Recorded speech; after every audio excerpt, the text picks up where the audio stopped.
Brokeback Mountain, Symbols and Interpretations. In the opening scene, the symbols are enormous. Dawn breaks over Brokeback Mountain. Do you see the break in the mountain's profile, the place where its back is broken? The mountain is humongous. It fills and overflows our field of vision. The sun itself, welling up from below, hints of the cosmos.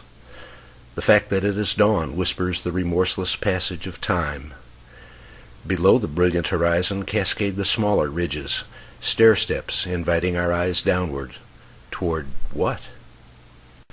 Toward the tiny truck crawling across the landscape, an ant crawling across infinity. And why are we shown this trivial detail?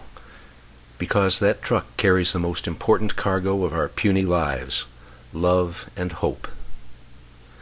The story unfolds. Ennis Del Mar climbs down from the truck and walks into the tiny town, a windswept panorama. The sky is banked with brilliant white clouds whose tops contrast starkly with their shadowed dark bottoms. The blue surrounding them is so electric it is almost painful. Who would expect a sky, or anything, to have such intensity? No other human being is seen, only Ennis. There are all the manifestations of humanity, buildings, roads, street lamps, parked cars, but no other humans. Of course, it is early morning, maybe too early for ordinary street activity, but Ennis's isolation in the middle of society is hugely apparent. Yet he seems unaware of it. He walks determinedly. Leaning against the office trailer waiting for boss Joe Aguirre, Ennis is suddenly eclipsed by a train thundering by, powerful, relentless. Is that life rushing past him? As the train disappears down the track, we notice something adjacent to it on the parallel road, but instead of moving away like the train, it is coming back toward us. Is this a bit of life returning? Finally, we can make it out. A black pickup truck.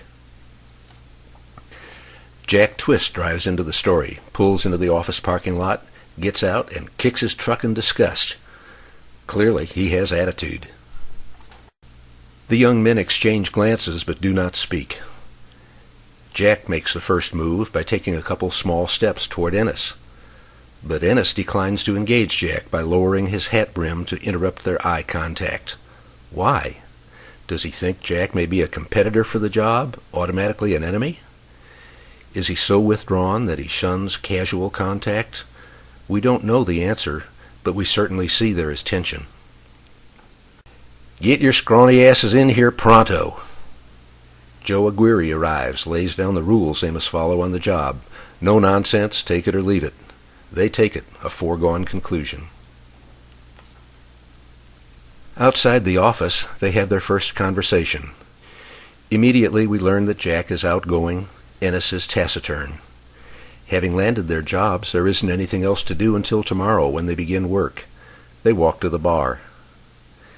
Clearly, Jack is leading Ennis. They could be marching soldiers. While it could be simply an accident, Ennis falling into lockstep may be a hint of what's coming. Jack sets the pace. Ennis follows exactly. Jack had this job last year, so he is automatically the old head in this crew. But are the writers suggesting more than simple on-the-job training? Possibly. But then again, maybe the boys were just having a little fun with us. Beginnings of friendship. It takes a couple beers to elicit even a few sentences from Ennis. Are we establishing a pattern for future conduct? How big a part does alcohol play in these temperaments? Why does the blue of Jack's eyes seem so familiar? Have we seen it somewhere before? The next day, the long journey up to the pastures takes place. We are overwhelmed by the beauty and majesty of Brokeback Mountain. Perhaps a seed is planted. Everything that is natural seems splendid and worthy of awe. A routine soon begins as the two isolated young men dutifully shepherd the sheep, tend the chores of living, the fires and cooking, the washing, enduring the weather, riding the horses between camp and the flock. Their shared meals, experiences, and hardships inevitably bring them emotionally closer. It is shown beautifully in Jack's long, poignant gaze from the pasture down to Ennis's faraway campfire after night has fallen, and in Ennis's worried scanning of the sheep high atop the distant ridge line at midday. The forming bond is inexorably tied to the serenity of the mountain. It is hardly a step at all to recognize Eden or to recognize the fall.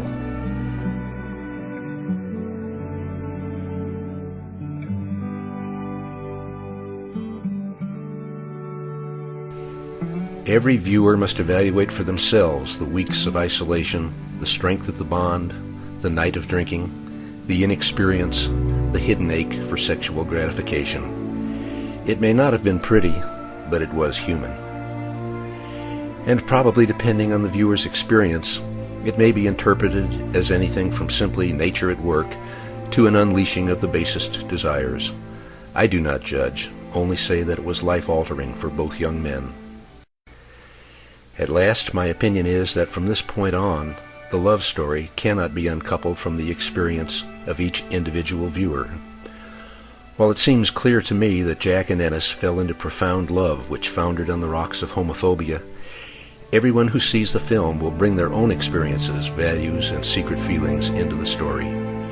Thus, the love has virtually unlimited interpretations and symbols. But there are many more symbols in the story, ancillary to the love. I would like to address some of them. The Patriot.